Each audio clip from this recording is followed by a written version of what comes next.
built up a big wall around Seattle, and the zombies are kind of in control, I guess. Where's Liv's new role in this? Well, I think that Liv is, she's not really an absolutist in any area. She seems to kind of want understanding and tolerance and integration, and I think that for her, she's really challenged by Chase's approach and his sort of militaristic, this is how it's done thing. So pretty early on, we discover that there are extreme factions of both like the humans and the zombie groups, and that I think it's so reflective of what we're going through in the world right now, where it's like people are complex and everybody has reasons for where they've come from, and how do we integrate and how do we have these different ideologies and still coexist. And it's really hard. I think Liv is definitely going to be a bit more of a rebel about her approach to it, and definitely not be happy with the status quo. So kind of we're sort of imagining a bit of an underdog, sort of every man's hero character this year, where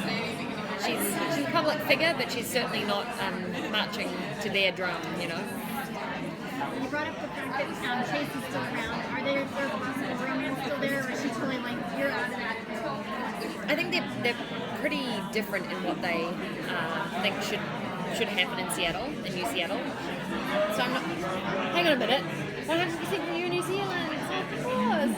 Hi. Sorry, I just got a little bit nostalgic about the power. I think that Chase and Liv would be a bit of a long shot. You never know. I'm a champion of Liv and Major. I feel like they should end up together. I think that they definitely sit on other sides of the political fence as well. So we'll see. It's going to be a tricky time for Liv romantically, as it always is, you know. Yeah, I was going to ask if Major and Liv would be endgame. Yeah, I think that's the goal eventually. But I think right now they're such good friends, and they're aware that they're dealing with, you know, a potential apocalypse, so and trying to contain the zombie virus into such a small area. So it's sort of just not at the forefront of their thinking, but they love each other very much, and I hope that at some stage they can reconcile the differences, you know. Since you also played Tinkerbell on Once Upon a Time, have they managed to incorporate at least a little bit like Easter egg that you played Tinkerbell? They have. One episode, like maybe season 1 or 2, they had a scene where they talk about a haircut looking just like Tinkerbell. They had some little, like, just in a sentence shout out, but not a ton yet.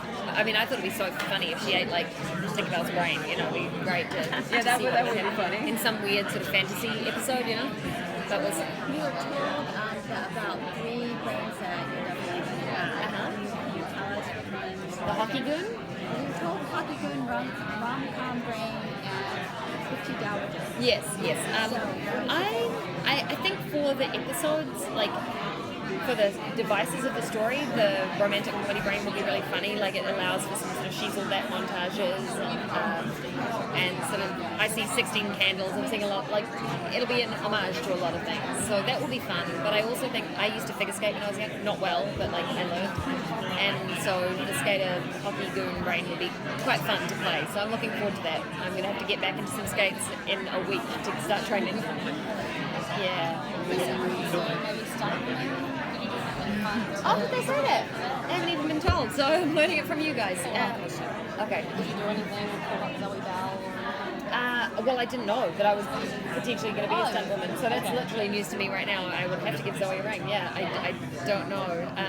But stunt woman would be a lot of fun, obviously. And I have a great stunt woman up there who I work with a lot, so she'd be doing the heavy lifting on that one. So when you take on these new personalities, what's your process of trying to learn how to act to take on those personalities? There's just not very much time to prepare, so as much as I would, if I had a month out for each, I've got lots of ideas about what I would do, but it's just unrealistic. And with the schedule, it's literally me like looking at YouTube videos in between scenes on set, and me going home and calling somebody if I know somebody who works in a particular industry. But it's certainly, I only find out what I'm doing a week and a half before we shoot, so there's not quite as much time to prepare as I would enjoy.